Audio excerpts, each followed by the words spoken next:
Hello दोस्तों, कैसे हैं आप लोग? एक बार वापस से आपका स्वागत है मेरे चैनल में। इससे पहले हमने पार्ट 1 को अपलोड कर दिया है। आज हम आपके लिए लेके आए हैं पार्ट 2 अंतःस्रावी ग्रंथियों के बारे में। इसके अंदर पार्ट 1 के अंदर हमने पीयूष ग्रंथि के बारे में सब कुछ जान लिया था। इसके अब आगे की जो ग्रंथियाँ हैं, इस पूरे लेक्चर के अंदर हम जानेंगे। ये थोड़ा बड़ा लेक्चर होगा, तो आप हमारे साथ बने रहिए। आज हमारी ग्रंथि है थायराइड ग्रंथि। थायराइड ग्रंथि को की बात करें तो इसकी संख्या 1 होती है। मनुष्य के शरीर में कितनी थायराइड ग्रंथि पाई जाती है? तो ये एक थायराइड ग्रंथि पाई जाती है। थायराइड ग्रंथि मनुष्य के शरीर में पाई जाने वाली एक अंतःस्रावी ग्रंथि होती है। बात करें मनुष्य के शरीर में पाई जाने वाली जो सबसे बड़ी अंतःस्रावी ग्रंथि होती है, वह थायराइड ग्रंथि है। जबकि बहिःस्रावी ग्रंथि कौन सी होती है? हमारी यकृत ग्रंथि। और मिश्रित ग्रंथि की बात करें तो हमारी अग्नाशय ग्रंथि को मिश्रित ग्रंथि कहते हैं। थायराइड ग्रंथि हमारे पुरुष और महिला दोनों में पाई जाती है। कहाँ पाई जाती है? पुरुष और महिला दोनों में पाई जाती है। अब हम बात करें इसके बारे में, तो ये हमारे गले का चित्र है, जिसमें हमारा जो स्वर यंत्र है, जिसको लैरिंक्स कहते हैं, इसके नीचे ये पाई जाती है। और साथ ही साथ हमारी ये बाईं थायराइड ग्रंथि, दूसरी तरफ दाईं थायराइड ग्रंथि ये है। अब इसकी आकृति की बात करें तो ये हमारी कोई तितली जैसी है। कैसी? एक तितली जैसी, या फिर इसको एच आकार भी कह सकते हैं। तो हमारी जो ट्रेकिया है उसके ऊपर पाई जाती है और स्वर यंत्र के नीचे पाई जाती है हमारी ये थायराइड ग्रंथि। तो चित्र को आप स्क्रीन को रोक के ध्यान से देख भी सकते थे। थायराइड ग्रंथि के व्यक्ति के गर्दन में श्वसन नली के ऊपर और स्वर यंत्र के नीचे पाई जाती है। थायराइड ग्रंथि क्या तितली के आकार की होती है। कैसी होती है? तितली के आकार की होती है। थायराइड ग्रंथि पुरुष और महिला दोनों में पाई जाती है। थायराइड ग्रंथि से क्या होता है? थायरोक्सिन हार्मोन निकलता है। क्या निकलता है? थायरोक्सिन हार्मोन निकलता है। अब हम थायरोक्सिन हार्मोन के बारे में बातचीत करें तो मनुष्य के शरीर में थायरोक्सिन हार्मोन थायराइड ग्रंथि से द्वारा स्रावित होता है। अर्थात थायरोक्सिन हार्मोन थायराइड ग्रंथि से निकलता है। थायरोक्सिन हार्मोन प्रोटीन का बना होता है, इसलिए थायरोक्सिन हार्मोन क्या है? एक प्रोटीन हार्मोन है। थायराइड ग्रंथि में थायरोक्सिन हार्मोन के निर्माण के लिए क्या है? आयोडीन की बहुत ज़्यादा जरूरत पड़ती है। मनुष्य के शरीर में आयोडीन की कमी की वजह से थायरोक्सिन हार्मोन का निर्माण कम होता है। तो आप ये याद रखेंगे, थायराइड ग्रंथि में थायरोक्सिन हार्मोन का निर्माण के लिए क्या? आयोडीन बहुत ज़्यादा जरूरी है। और मनुष्य के शरीर में आयोडीन की कमी के कारण थायरोक्सिन हार्मोन का निर्माण कम होता है। मनुष्य के शरीर में आयोडीन की अधिकता हो जाए तो आयोडीन की अधिकता के कारण थायरोक्सिन हार्मोन का निर्माण भी ज़्यादा हो जाता है। तो आयोडीन की कमी से थायरोक्सिन का निर्माण कम होता है और आयोडीन की अधिकता से थायरोक्सिन हार्मोन का निर्माण अधिक होता है। अर्थात दोनों में ही समस्या है। पीयूष ग्रंथि की बात करें तो पीयूष ग्रंथि से निकलने वाला एक हार्मोन है TSH, जिसे थायराइड स्टिमुलेटिंग हार्मोन कहते हैं। तो थायराइड ग्रंथि को सक्रिय कर देता है ये हार्मोन। ये क्या करता है? सबसे पहले हमारी पीयूष ग्रंथि है, पीयूष ग्रंथि से हार्मोन निकलेगा जो क्या करेगा? थायराइड ग्रंथि को सक्रिय बना देगा। थायराइड ग्रंथि जब सक्रिय हो जाती है तो सक्रिय होकर थायरोनिन का निर्माण करती है। ये क्या करती है? थायरोनिन का निर्माण करती है। इसलिए TSH हार्मोन को थायराइड स्टिमुलेटिंग हार्मोन भी कहते हैं। अब बात करें थायराइड की, थायराइड ग्रंथि में आयोडीन थायरोनिन से जुड़ के क्या करता है? थायरोक्सिन हार्मोन का निर्माण करता है। तो हमारा थायराइड क्या करता है? थायराइड ग्रंथि में आयोडीन क्या करता है? जो हमारा स्त्रावित हुआ थायरोनिन, तो इस थायरोनिन से जुड़ेगा और उससे मिलकर क्या करेगा? थायरोक्सिन हार्मोन का निर्माण करेगा। अब हम बात करेंगे थायरोक्सिन हार्मोन के कार्य। थायरोक्सिन हार्मोन बाल्यावस्था में मस्तिष्क के विकास में सहायता करता है। क्या करता है? बचपन में हमारे मस्तिष्क के विकास में सहायता करता है। और मनुष्य के शरीर में मस्तिष्क का विकास का 7 से 8 साल तक ही होता है, इसके बाद नहीं होता है। मस्तिष्क का आकार, शेप, ये सब हमारे 7 से 8 तक साल के बच्चे होते हैं, वहाँ तक ही होता है, इसके बाद नहीं होता। और थायरोक्सिन हार्मोन हमारे बाल्यावस्था में मस्तिष्क के विकास में सहायता करता है। थायरोक्सिन हार्मोन मनुष्य के शरीर के तापमान को भी नियंत्रित करता है। जो हमारे शरीर के तापमान को नियंत्रित रखता है हमारे थायरोक्सिन हार्मोन। थायरोक्सिन हार्मोन का क्या है? आधारी उपापचय दर को नियंत्रित रखता है। मतलब जो हमारी बेसल मेटाबॉलिक रेट है BMR, इसको कंट्रोल रखता है हमारे कौन? Thyroxine hormone. थायरोक्सिन हार्मोन कोशिका में माइटोकॉन्ड्रिया की संख्या को सामान्य से बढ़ा देता है। जितनी हमारी संख्या होती है माइटोकॉन्ड्रिया की, उनकी संख्या को जितनी सामान्य होती है उससे बढ़ा देता कौन? Thyroxine hormone. थायरोक्सिन हार्मोन मनुष्य के शरीर की जो कंकालीय वृद्धि होती है उसको बढ़ाता है। तो इस तरह हमने थायरोक्सिन हार्मोन के बारे में देखा। बात करें थायराइड ग्रंथि की, तो थायराइड ग्रंथि में थायरोक्सिन हार्मोन की कमी से मनुष्य में 2 तरह के रोग हो सकते हैं। यदि हमारे थायरोक्सिन हार्मोन है उसकी कमी हो तो मनुष्य में एक तो हमारे गलगंड रोग, जिसको घिंगा रोग या गोइटर रोग भी कहते हैं, एक होता है हमारा जड़ मानवता, जिसे क्रेटिनिज्म भी कहते हैं। क्या कहते हैं? क्रेटिनिज्म रोग भी कहते हैं इसको। जो हमारे थायराइड ग्रंथि है उसमें थायरोक्सिन हार्मोन की कमी से होता है। तो पहला रोग आता है हमारा गलगंड रोग या घेंगा रोग। पहला कौन सा आता है? गलगंड रोग या घेंगा रोग। तो उसके बारे में बातचीत करेंगे। तो इसके बारे में देखें हम। तो गलगंड रोग को ही घेंगा रोग कहते हैं। क्या कहते हैं? गलगंड रोग को ही घेंगा रोग कहते हैं। ये हमें देखेंगे। ये जो एक महिला है, इनके गले में विस्तार हो जाता है अर्थात बड़ा हो जाता है गला। जो हमारी थायराइड ग्रंथि है वो सूज कर फूल जाती है, इसे हम घेंगा रोग कहते हैं। इसे ही ग्वाइटर रोग या फिर हमारे गलगंड रोग भी कहते हैं। मनुष्य के शरीर में क्या गलगंड रोग आयोडीन की कमी या फिर थायरोक्सिन हार्मोन की कमी के कारण होता है। एक मिनट।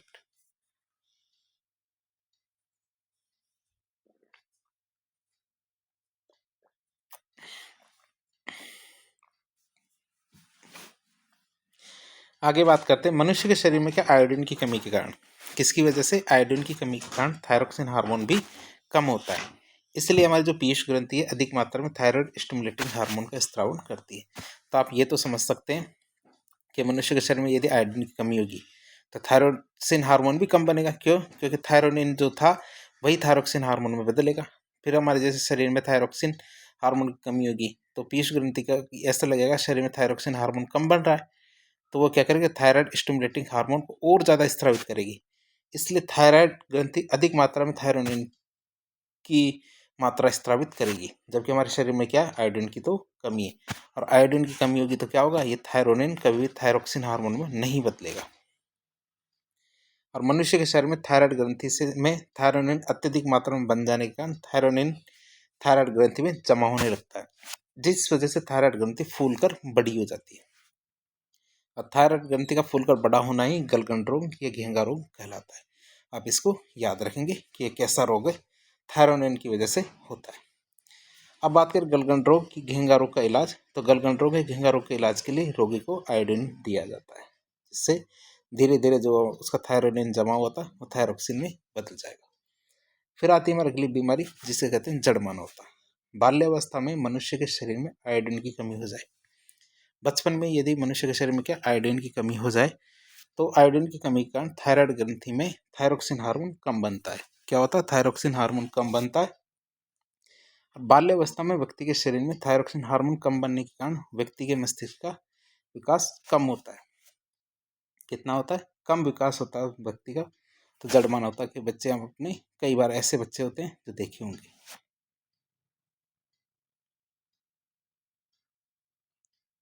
और ये आपके आसपास ही होंगे, कई बार आप ध्यान नहीं दे पाते होंगे। बाल्यावस्था में क्या है? व्यक्ति के शरीर में थायरोक्सिन हार्मोन की कमी हो जाती है। क्या? थायरोक्सिन हार्मोन की कमी हो जाती है, जिससे व्यक्ति में बौनापन आ जाता है। मस्तिष्क का अल्प विकास होता है। इसके कारण व्यक्ति क्या होते हैं? मंदबुद्धि रह जाते हैं। बच्चे कैसे रह जाते हैं? मंदबुद्धि रह जाते हैं। बाल्यावस्था में थायरोक्सिन हार्मोन की कमी से व्यक्ति का जड़ मानवता हो जाता है। ठीक है, तो बच्चे कैसे होते हैं? जड़ मानव हो जाते हैं, अर्थात वो बेवकूफ जैसे लगते हैं। बाल्यावस्था में थायराइड ग्रंथि में थायरोक्सिन हार्मोन की कमी के कारण व्यक्ति का मंदबुद्धि होना और बौनापन होना दोनों एक साथ होना ही क्या कहलाता है? जड़ मानवता कहलाता है। भाई एक तो क्या बौनापन हो, दूसरे साथ साथ वो मंदबुद्धि भी हो। जब दोनों किसी बच्चे में एक साथ हो जाते हैं तो वही क्या कहलाता है? जड़ मानवता कहलाती है। फिर बात करेंगे सी कोशिका, जिसको सी सेल कहते हैं। थायराइड ग्रंथि में अंग्रेजी वर्णमाला की सी आकार की कोशिकाएं पाई जाती हैं। कैसी? सी अक्षर के आकार की कोशिकाएं पाई जाती है। थायराइड ग्रंथि में पाए जाने वाले सी आकार की कोशिकाओं को सी सेल कहते हैं। थायराइड ग्रंथि में पाए जाने वाले सी कोशिकाओं से कैल्सिटोनिन हार्मोन निकलता है। कौन सा हार्मोन? कैल्सिटोनिन हार्मोन निकलता है, जिसके बारे में हम आगे पढ़ेंगे। जैसे कैल्सिटोनिन हार्मोन है ये सी कोशिका, तो उनकी बात देख लेते हैं। तो उससे पहले मैं आपको किसके बारे में बताएंगे? अगली जो ग्रंथि है थायराइड ग्रंथि, पैराथायराइड ग्रंथि, उसके बारे में बताएंगे। तो थायराइड ग्रंथि हमने देख ली, अब आती है हमारी कौन सी? पैराथायराइड ग्रंथि। तो बात करें पैराथायराइड ग्रंथि की, तो पैराथायराइड ग्रंथि मनुष्य के शरीर में पाए जाने वाली एक अंतःस्रावी ग्रंथि है। पैराथायराइड ग्रंथि हमारे पुरुष और महिला दोनों में पाई जाती है। संख्या की बात करें तो मनुष्य के शरीर में पैराथायराइड ग्रंथि की संख्या कितनी होती है? 4 होती है। जैसा कि आप चित्र में भी देख सकते हैं, ये थायराइड ग्रंथि है। थायराइड ग्रंथि का पीछे का चित्र है। ये पीछे के चित्र में हमारे 1, 2, 3 और 4 ये बटन नुमा आकृति है। ये बटननुमा आकृति है, यही हमारे पैराथायराइड ग्रंथि है। आप इसको याद रखेंगे। कितनी बढ़िया लग रही है, सुंदर। फिर बात करें पैराथायराइड ग्रंथि की। पैराथायराइड ग्रंथि व्यक्ति के गले में थायराइड ग्रंथि के पीछे स्थित होती है और पैराथायराइड ग्रंथि के आकार मटर के दाने के बराबर होता है। कैसा होता है? मटर के दाने के बराबर होता है। पैराथायराइड ग्रंथि से पैराथायराइड हार्मोन स्रावित होता है। कौन सा हार्मोन निकलता है इससे? पैराथायराइड हार्मोन निकलता है। अब पैराथायराइड हार्मोन की बात करें, ये क्या काम करता है? पैराथायराइड हार्मोन मनुष्य के शरीर में पैराथायराइड जो ग्रंथि है इसके द्वारा स्रावित होता है। किसके द्वारा? पैराथायराइड ग्रंथि के द्वारा स्रावित होता है। अब ये बात सबसे मोस्ट इंपॉर्टेंट है कि पैराथायराइड हार्मोन कैल्शियम को हड्डी से निकालता है और रक्त में लेके जाता है। ये क्या करता है? कैल्शियम यदि हड्डी में ज़्यादा हो जाता है तो कैल्शियम को हड्डी से निकालता है और ब्लड में लेके जाता है। मनुष्य के शरीर में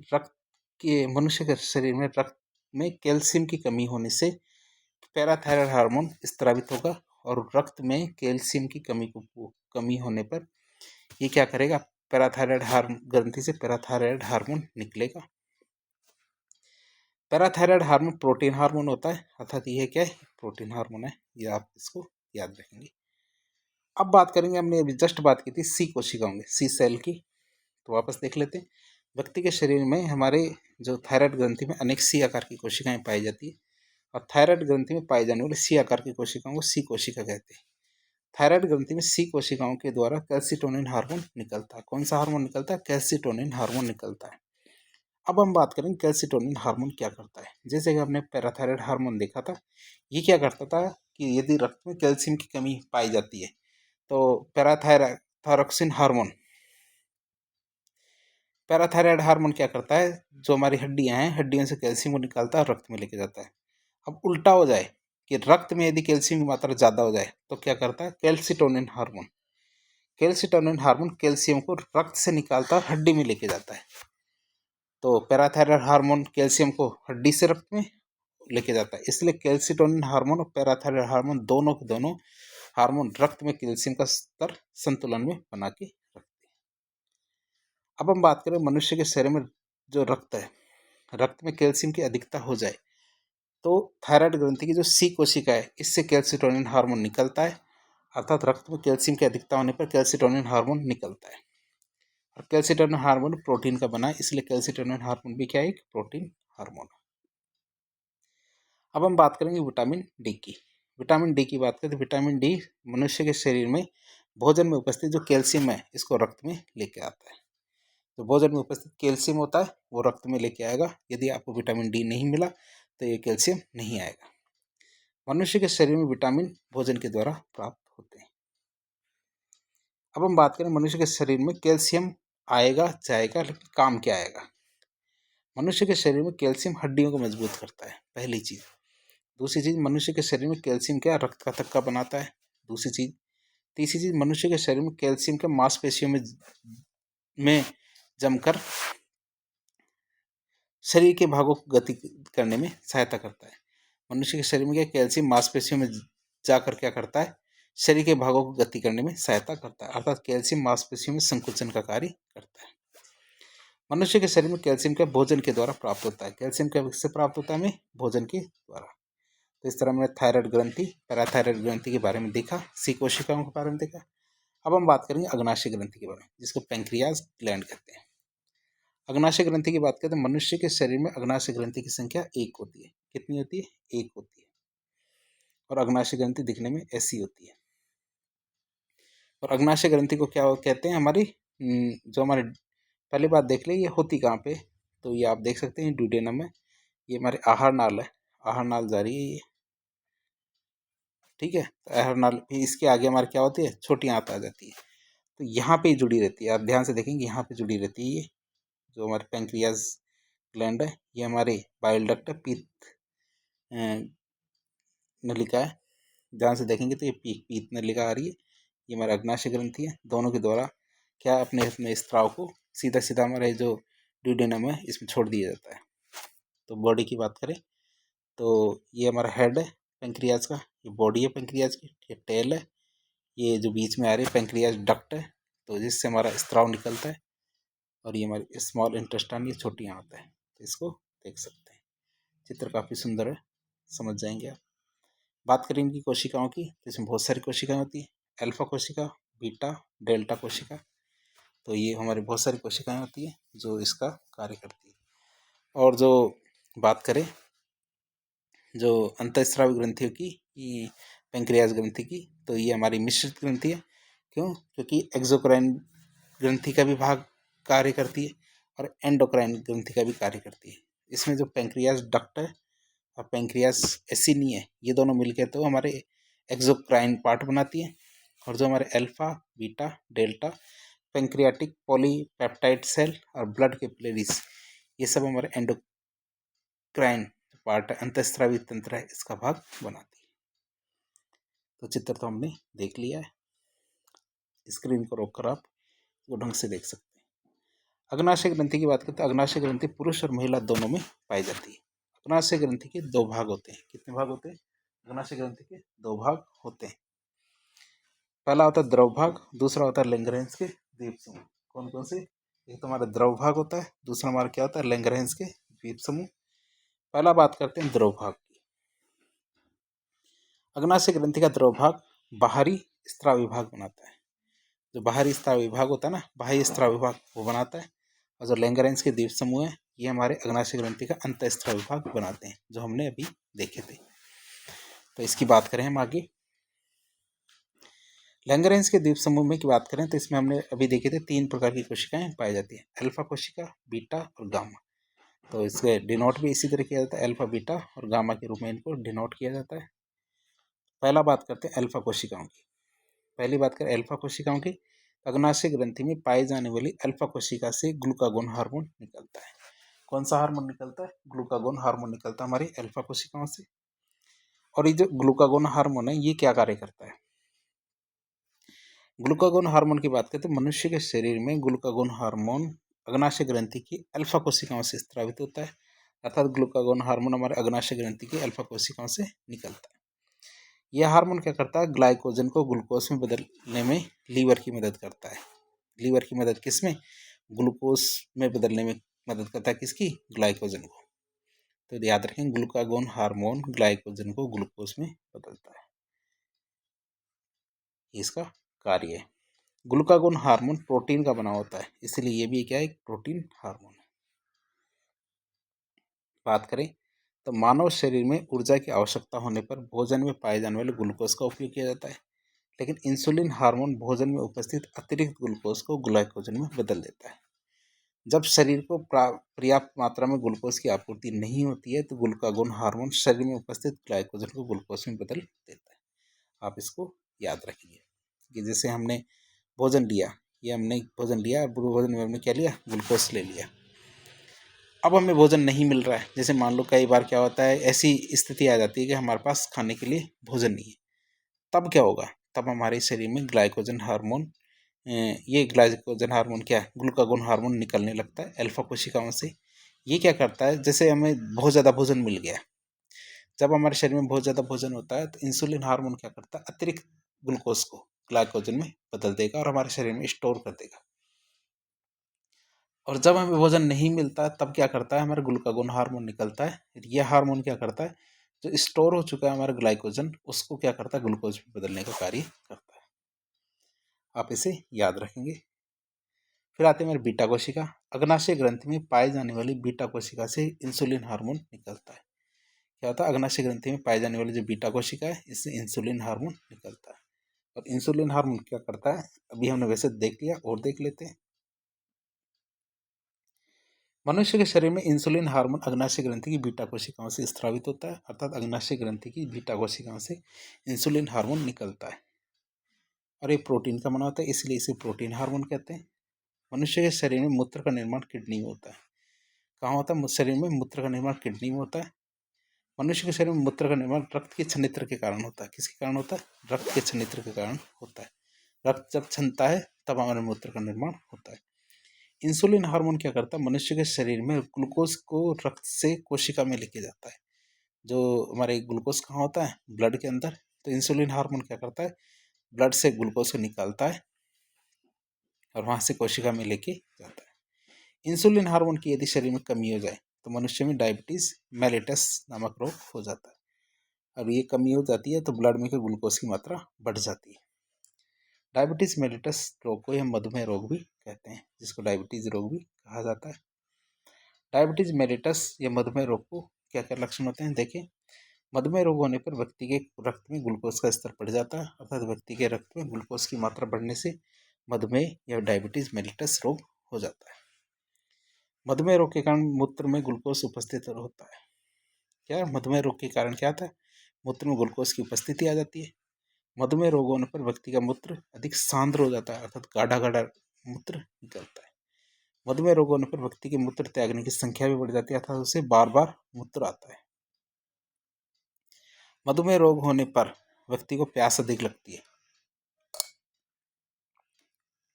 क्या होता है? मधुमेह रोग होने पर व्यक्ति को क्या प्यास अधिक लगती है, क्योंकि मूत्र त्यागने की फ्रीक्वेंसी बढ़ जाती है तो उससे प्यास भी ज़्यादा लगेगी।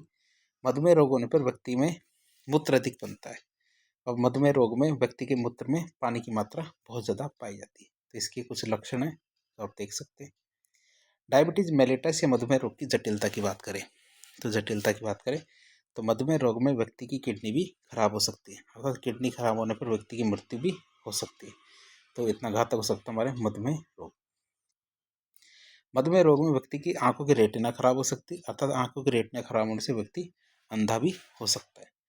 मधुमेह रोग में व्यक्ति का मस्तिष्क भी क्षतिग्रस्त हो सकता है, अर्थात व्यक्ति के मस्तिष्क से के बहुत से इससे क्षतिग्रस्त या नुकसान हो सकते हैं। किससे? मधुमेह रोग से। डायबिटीज मेलिटस या मधुमेह रोग की बात करें तो ये दो प्रकार का होता है। क्या डायबिटीज हमारे कितने प्रकार का होता है? दो प्रकार का होता है। एक तो डायबिटीज मेलिटस 1 और दूसरा होता है 2। 1 की बात करें तो 1 हमारे कब होता है? जो 40 से कम उम्र के जो व्यक्ति होते हैं। डायबिटीज मेलिटस या मधुमेह रोग 1 40 से कम आयु के लोगों में होने वाला रोग है। ये हमारे मधुमेह रोग क्या अग्नाशय ग्रंथि से बीटा कोशिकाएं नष्ट हो जाती है, इसकी वजह से होता है। किसकी वजह से होता है? कि हमारे अग्नाशय ग्रंथि से जो बीटा कोशिकाएं नष्ट हो जाती है। डायबिटीज मेलिटस रोग में इंसुलिन हार्मोन की कमी हो जाती है, इसलिए रोगी को क्या किया जाता है? इंसुलिन हार्मोन का इंजेक्शन दिया जाता है। डायबिटीज मेलिटस रोग स्वप्रतिरक्षित रोग है, अर्थात ये अपने आप को ठीक कर लेता है, अर्थात ये कोई जरूरी नहीं कि एक बार जिसके हो गया तो परमानेंट उसके डायबिटीज रहेगी, वो थोड़े टाइम बाद में अपने आप ठीक हो जाता है। फिर बात करें डायबिटीज मेलिटस 2 की, तो रोग 2 की बात करें तो डायबिटीज मेलिटस 2 मधुमेह 2 क्या 40 से अधिक आयु के जो लोग होते हैं उनमें होता है। डायबिटीज मेलिटस 2 में बीटा कोशिका तो वैसी रहती है और इंसुलिन हार्मोन भी वैसा रहता है, लेकिन डायबिटीज मेलिटस 2 में इंसुलिन हार्मोन के जो रिसेप्टर है वो क्षतिग्रस्त हो जाते हैं, अर्थात वो ठीक तरह से काम नहीं करते हैं। डायबिटीज मेलिटस 2 रोग जीवन शैली से होने वाला रोग है, जैसे मीठा अधिक खाने वाले लोग, मोटापा अधिक होना, धूम्रपान करना, शराब का सेवन करना। यदि इस तरह के सेवन करता है व्यक्ति तो उसे डायबिटीज मेलिटस नंबर 2 हो जाता है और 40 से अधिक उम्र के जो व्यक्ति होते हैं उनमें ये रोग पाया जाता है। डायबिटीज मेलिटस 2 या डायबिटीज 2 रोग में रोगी को मेटमॉर्फिन नामक दवाई दी जाती है। कौन सी दवाई दी जाती है? मेटमॉर्फिन नामक दवाई दी जाती है। फिर तीसरी कोशिकाएं आती है हमारी गामा कोशिकाएं। तो अग्नाशय ग्रंथि में पाई जाने वाली गामा कोशिका से सोमेटोस्टेनिन हार्मोन निकलता है। कौन सा हार्मोन निकलता है? सोमेटोस्टेनिन हार्मोन निकलता है। आप इसे याद रखेंगे, हार्मोन का नाम है सोमेटोस्टेनिन हार्मोन। अभी काम क्या करेगा हमारा सोमेटोस्टेनिन हार्मोन? बात करें सोमेटोस्टेनिन हार्मोन की तो मनुष्य के शरीर में सोमेटोस्टेनिन हार्मोन अग्नाशय ग्रंथि की गामा कोशिका में स्रावित होता है, अर्थात अग्नाशय ग्रंथि की गामा कोशिका से सोमेटोस्टेनिन हार्मोन निकलता है और यह हार्मोन अन्य हार्मोनों के स्राव को भी रोकता है। क्या करता है? यह हार्मोन अन्य हार्मोनों के स्राव को रोकता है ताकि कैंसर और अन्य बीमारी न हो। तो आप देख सकते हैं कि मनुष्य के शरीर में जो सोमेटोस्टेनिन हार्मोन है ये गामा कोशिका से निकलेगा, पहली चीज। दूसरी चीज, यह हार्मोन क्या करता है? अन्य हार्मोनों के स्राव को रोकता है ताकि कैंसर और अन्य बीमारी न हो। सोमेटोस्टेनिन हार्मोन प्रोटीन का बना होता है, इसलिए इसे प्रोटीन हार्मोन भी कहते हैं। फिर अग्नाशय ग्रंथि को हम क्या कहते हैं? मिश्रित ग्रंथि भी कहते हैं। मनुष्य के शरीर में पाए जाने वाले अग्नाशय ग्रंथि को ही मिश्रित ग्रंथि कहते हैं। क्यों? क्योंकि अग्नाशय ग्रंथि अंतःस्रावी ग्रंथि भी है और बाह्य स्रावी ग्रंथि है, दोनों की तरह कार्य करती है, इसीलिए इसको क्या बोलते हैं? मिश्रित ग्रंथि भी कहते हैं। फिर आती हमारी कौन सी? पीनियल ग्रंथि या पीनियल ग्लैंड। पीनियल ग्रंथि की बात करें तो मनुष्य के शरीर में पाए जाने वाले पीनियल ग्रंथि एक अंतःस्रावी ग्रंथि है। कैसी ग्रंथि है? एक अंतःस्रावी ग्रंथि है। मनुष्य के शरीर में पीनियल ग्रंथि मस्तिष्क के मध्य में पाई जाती है। कहाँ पाई जाती है? मस्तिष्क के मध्य में पाई जाती है। मनुष्य के शरीर में पीनियल ग्रंथि की संख्या की बात करें तो ये कितनी होती है? एक होती है। पीनियल ग्रंथि के आकार की बात करें तो हमारा अनानास के जो बीज होते हैं, जिसे पाइन कोन कहते हैं, उसकी तरह होता है। जो अनानास जो होता है हमारा, अनानास का जो बीज होता है उतने जैसे जितनी आकृति का होता है हमारे पीनियल ग्रंथि का आकार। बात करें पीनियल ग्रंथि की तो पीनियल ग्रंथि मनुष्य के शरीर की सबसे छोटी ग्रंथि होती है और ये ग्रंथि हमारे पुरुष और महिला दोनों में पाई जाती है। पीनियल ग्रंथि को हम जैविक घड़ी भी कहते हैं। जैसे आप सोचते होंगे कि सुबह होते हम उठ जाते हैं, रात को नींद आने लगती है। कई बार कभी कभी आप बाहर जाने की सोचते होंगे तो बाहर जाने के लिए आप सोचते हैं कि सुबह हमें 4 बजे उठना है। तो यदि आप ठीक से सोच ले 4 बजे उठना है, 4 बजे उठना है, 4 बजे उठना है, तो हो सकता है आप जब 4 बजेंगे उससे 10 मिनट पहले अपने आप आपकी नींद खुल जाएगी। और ये किसके कारण होता है? हमारे पीनियल ग्रंथि के कारण। क्यों? क्योंकि हमारी जैविक घड़ी होती है। जैसे कई रूटीन के काम होते हैं कि हमें सुबह 8 बजे भूख लगती है, 10 बजे भूख लगती है। तो जब कई बार रूटीन हो जाता है तो पीनियल ग्रंथि ये सेट कर देती है और उतने बजे आपको भूख लगने लगती है। पीनियल ग्रंथि को तीसरी आंख भी कहते हैं, अर्थात पीनियल ग्रंथि को तीसरा नेत्र भी कहा जाता है। फिर बात करें पीनियल ग्रंथि होती कहाँ है तो हमारा मस्तिष्क है। मस्तिष्क में हमारी पीनियल ग्रंथि है। आप देख सकते हैं ये हमारा पीयूष ग्रंथि है, ये पॉन्स है, मेडुला ऑब्लोंगेटा, सेरिबेलम है और स्पाइनल कॉर्ड है। तो हमारी ये यहाँ पे हमारी क्या है? पीनियल ग्रंथि है। तो आप देख सकते हैं कहाँ पे चित्र आप बनाने की कोशिश करेंगे तभी आपको चित्र बनेंगे।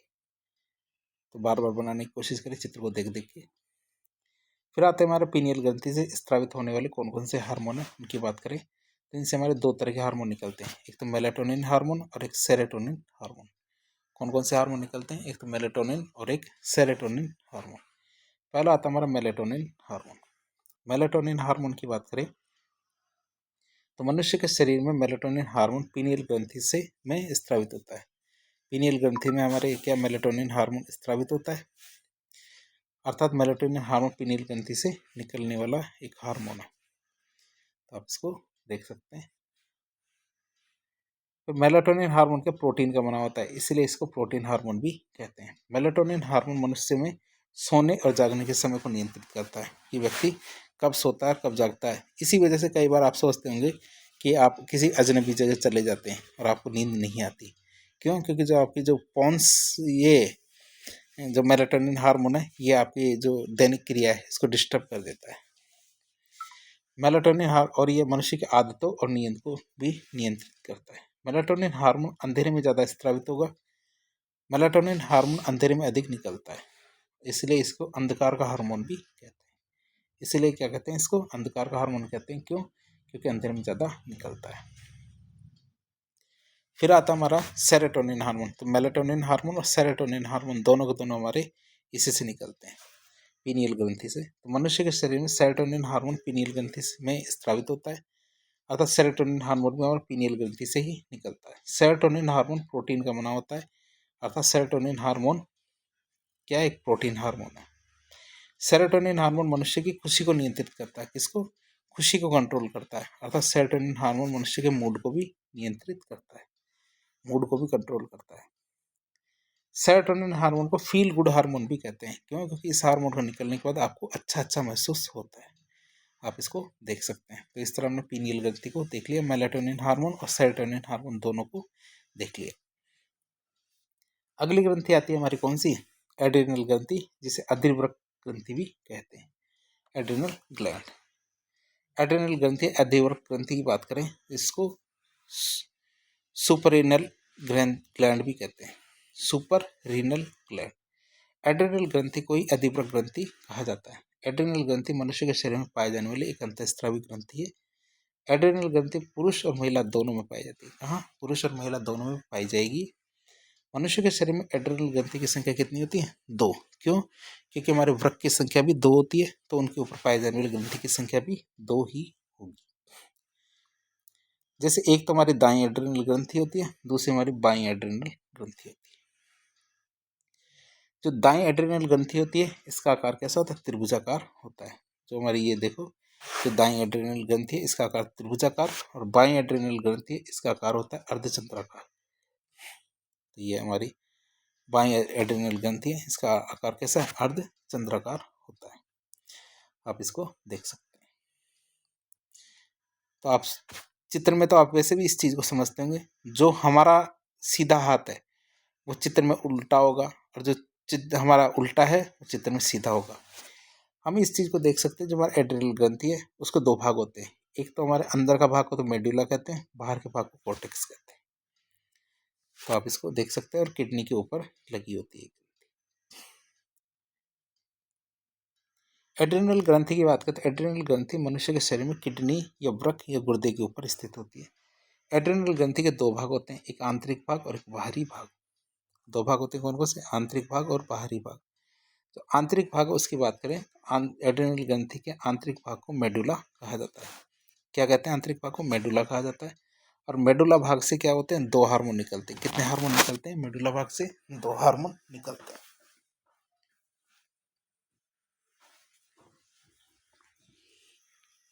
कौन कौन से हार्मोन है? एक हार्मोन हमारा एड्रिनलिन हार्मोन है, दूसरा हार्मोन हमारा नॉर एड्रिनलिन हार्मोन। पहला हार्मोन आता है हमारा एड्रिनलिन हार्मोन। तो इसके बारे में बातचीत करें एड्रिनलिन हार्मोन की। तो एड्रिनलिन हार्मोन क्या है? एड्रिनल ग्रंथि से निकलने वाला आंतरिक भाग मेडुला, वहाँ से स्रावित होता है। अर्थात एड्रिनलिन हार्मोन हमारे मेडुला से निकलता है। ये हार्मोन क्या? प्रोटीन का बना होता है, इसीलिए हम इसके क्या बोलते हैं? प्रोटीन हार्मोन भी कहते हैं। दूसरा होता है नॉर एड्रिनलिन हार्मोन। तो हमारा नॉर एड्रिनलिन हार्मोन क्या? एड्रिनल ग्रंथि के आंतरिक भाग मेडुला से निकलता है और ये क्या हमारे प्रोटीन हार्मोन है। क्यों? क्योंकि ये प्रोटीन का बना होता है। फिर बाहरी भाग की बात करें हमारे, तो एड्रिनल ग्रंथि के बाहरी भाग को कॉर्टेक्स कहा जाता है। क्या कहते हैं? इसके बाहरी भाग को कॉर्टेक्स कहते हैं। पीयूष ग्रंथि से निकलने वाला जो एडेनोकॉर्टिकोट्रोपिक हार्मोन है ACTH, एड्रिनल ग्रंथि के बाहरी भाग मतलब जो कॉर्टेक्स है इसकी वृद्धि करा देता है। अर्थात ये क्या करता है? एड्रिनल ग्रंथि के बाहरी भाग कॉर्टेक्स की वृद्धि करा देता है या कॉर्टेक्स को बड़ा कर देता है। कौन? ये हमारा एड्रिनोकॉर्टिकोट्रोपिक जो हार्मोन है ये।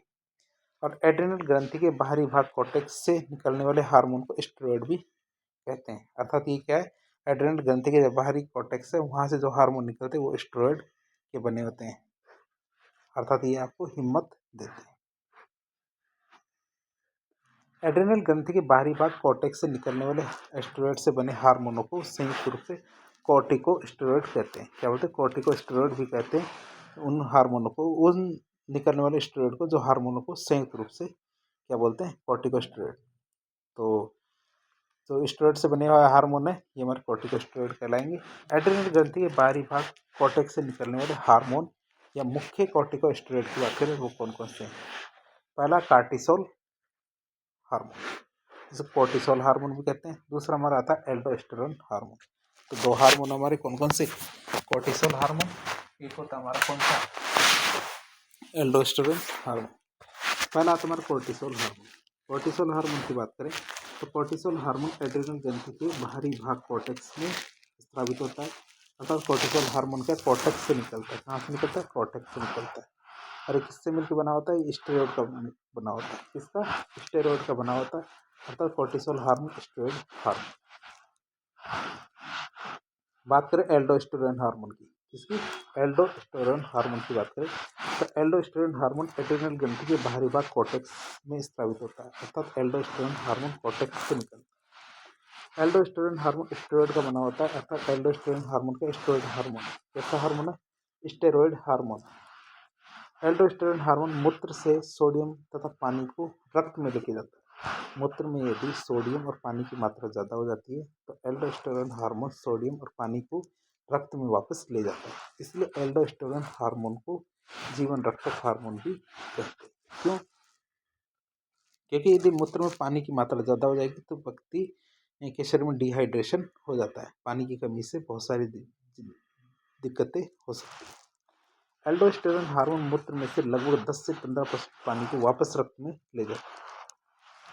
मनुष्य के शरीर में सोडियम की बात करें तो सोडियम क्या? रक्तचाप या ब्लड प्रेशर को नियंत्रित करने में सहायता करता है। और यदि शरीर में से ज़्यादा सोडियम निकल जाएगा तो दिक्कतें हो सकती है। मनुष्य के शरीर में सोडियम मस्तिष्क और सभी कार्य करने के लिए जरूरी है।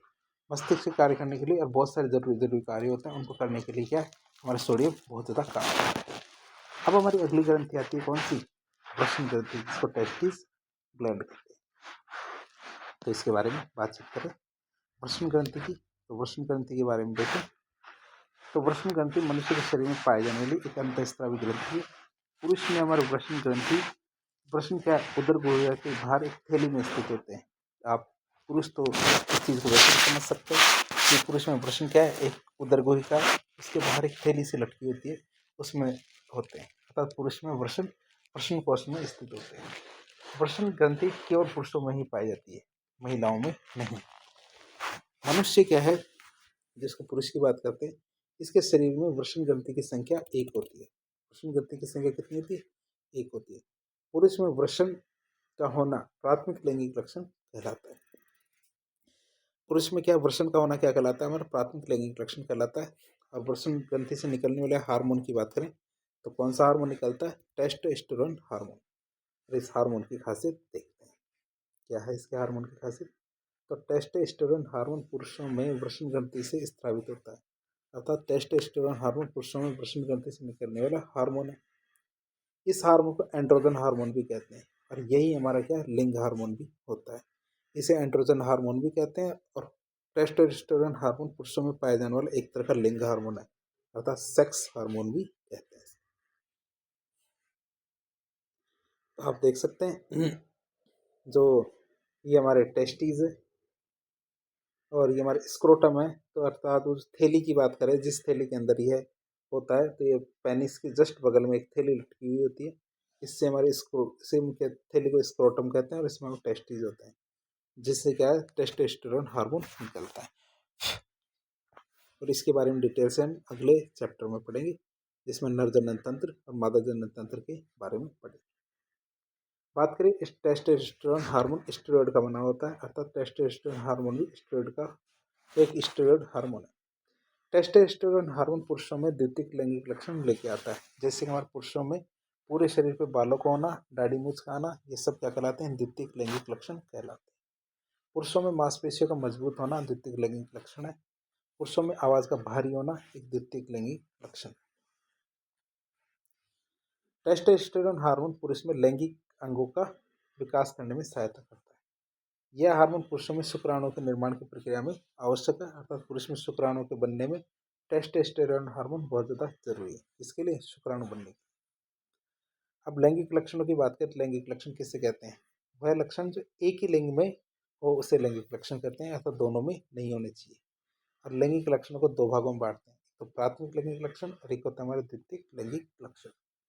प्राथमिक लैंगिक लक्षण किसे कहेंगे, प्राथमिक लैंगिक लक्षण के अंतर्गत वो लक्षण आते हैं जो संतान या बच्चे पैदा करने में जरूरी होते हैं, जिन्हें प्राथमिक लैंगिक लक्षण कहते हैं। जैसे पुरुषों में क्या होते हैं, वृषण, महिलाओं में अंडाशय। ये दोनों के तो हमारे प्राथमिक लैंगिक लक्षण कहलाते हैं, अर्थात जो संतान पैदा करने में जरूरी है। दूसरा आता है हमारे द्वितीयक लैंगिक लक्षण। तो द्वितीयक लैंगिक लक्षण के अंतर्गत वे लक्षण आते हैं जो बाहरी रूप में दिखाई देते हैं, अर्थात बाहर से जो हमें दिखाई देते हैं उन्हें द्वितीयक लैंगिक लक्षण कहा जाता है। जैसे पुरुष के पूरे शरीर पर बालों का होना, महिलाओं के स्तनों का विकास होना, ये सब हमारे द्वितीयक लैंगिक लक्षण के अंतर्गत आते हैं। तो हमारे दोनों के दोनों देख लिया आपने। अब हम बात करें अंडाशय ग्रंथि की। अंडाशय ग्रंथि की या ओवरी ग्लैंड की बात करें तो अंडाशय ग्रंथि में क्या है, अंडाशय ग्रंथि क्या मनुष्य के शरीर में पाए जाने वाली एक अंतःस्रावी ग्रंथि होती है। अंडाशय ग्रंथि केवल महिलाओं में पाई जाती है, पुरुषों में नहीं। मनुष्य जो महिला की बात करते हैं शरीर में अंडाशय ग्रंथि की संख्या क्या होती है, 1 होती है। और महिला में अंडाशय का होना एक प्राथमिक लैंगिक लक्षण है, जो हमने पुरुषों में भी देखा था, यही बात थी। अंडाशय ग्रंथि की बात करें तो अंडाशय ग्रंथि निम्नलिखित हार्मोन स्रावित करती है, जैसे एक तो एस्ट्रोजन हार्मोन, एक होता है हमारा प्रोजेस्टेरोन हार्मोन। तो दो तरह के हार्मोन ये स्रावित करती है।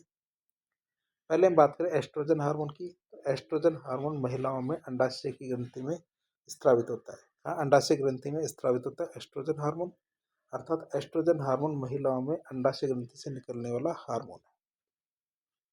एस्ट्रोजन हार्मोन महिलाओं में पाए जाने वाला एक लिंग हार्मोन है। कैसा हार्मोन है, एक लिंग हार्मोन है।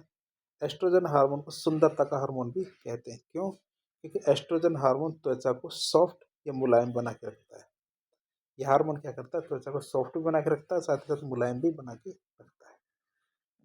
एस्ट्रोजन हार्मोन स्टेरॉयड का बना होता है, इसलिए एस्ट्रोजन हार्मोन को स्टेरॉयड हार्मोन भी कहते हैं। और ये महिला में द्वितीयक लैंगिक लक्षण लेके आता है। जैसे कि हमारी महिलाओं में स्तनों का आकार बढ़ना, ब्रेस्ट का डेवलपमेंट होता है, ये हमारे द्वितीयक लैंगिक लक्षण है। महिलाओं में मांसपेशियां कमजोर होती है, ये हमारे द्वितीयक लैंगिक लक्षण है। महिलाओं का आवाज का पतला होना, हल्का होना, ये भी हमारे द्वितीयक लैंगिक लक्षण है। हम इसको देख सकते हैं। और ये हमारे अंडाशय, महिला का जो मादा जनन तंत्र है, ये हमारा अंडाशय, ये तो उसकी बात कर रहे हैं, जिसको ओवरी कहते हैं अंग्रेजी में। तो आप इस चित्र को अगले लेक्चर के अंदर हम डिटेल से देखेंगे। दूसरा हार्मोन आता है हमारा कौन सा? Progesterone hormone. प्रोजेस्टेरोन हार्मोन महिलाओं में अंडाशय ग्रंथि में स्त्रावित होने वाला हार्मोन है, अर्थात प्रोजेस्टेरोन हार्मोन महिलाओं में अंडाशय ग्रंथि से निकलता है। प्रोजेस्टेरोन हार्मोन क्या है? स्टेरॉयड हार्मोन होता है, इसलिए इसे स्टेरॉयड हार्मोन भी कहते हैं। प्रोजेस्टेरोन हार्मोन हमारे महिलाओं में गर्भावस्था के लिए बहुत ज़्यादा जरूरी है। क्या? गर्भावस्था के लिए बहुत ज़्यादा जरूरी, इसलिए प्रोजेस्टेरोन हार्मोन को गर्भावस्था का हार्मोन भी कहते हैं। इसलिए इसे क्या कहते हैं? गर्भावस्था का हार्मोन भी कहते हैं। क्यों? क्योंकि ये हार्मोन गर्भावस्था के लिए बहुत ज़्यादा जरूरी है। फिर बात करें लैंगिक लक्षणों की, तो ये हम पहले भी देख चुके हैं, फिर देख लेते हैं। लैंगिक लक्षण तो एक ही लिंग में हो लैंगिक लक्षण कहलाते हैं, और ये भी दो तरह के होते हैं, प्राथमिक लैंगिक लक्षण और द्वितीयक लैंगिक लक्षण। और वही प्राथमिक लैंगिक लक्षण और द्वितीयक लैंगिक लक्षणों में अंतर देखें, तो प्राथमिक लैंगिक लक्षण वो होते हैं जो बच्चे पैदा करने में जरूरी होते हैं, उन्हें प्राथमिक लैंगिक लक्षण कहते हैं। जैसे पुरुषों में वृषण होते हैं, महिलाओं में अंडाशय, ये सब प्राथमिक लैंगिक लक्षण होते हैं। द्वितीय लैंगिक लक्षण वो होते हैं जो हमें बाहरी रूप से दिखाई देते हैं, तो वो लक्षण जो हमें बाहरी रूप से दिखाई देते हैं उन्हें द्वितीय लैंगिक लक्षण कहते हैं। पुरुष में पूरे शरीर पर बालों का आना, महिलाओं के स्तनों का विकास होना, ये सब हमारे क्या कहलाता है? द्वितीय लैंगिक लक्षण कहलाता है। तो इस तरह हमने दो पार्ट के अंदर हमारे अंतःस्रावी ग्रंथि के बारे में डिटेल से बात की। तो इस प्रकार की इन्फॉर्मेटिव वीडियो देखने के लिए हमारे चैनल से जुड़े। वीडियो पसंद आता है तो वीडियो को लाइक करें, चैनल को सब्सक्राइब करें, अपने दोस्तों के साथ शेयर करें। यदि आपको कोई सुझाव हो तो कमेंट बॉक्स के माध्यम से बताएं। धन्यवाद।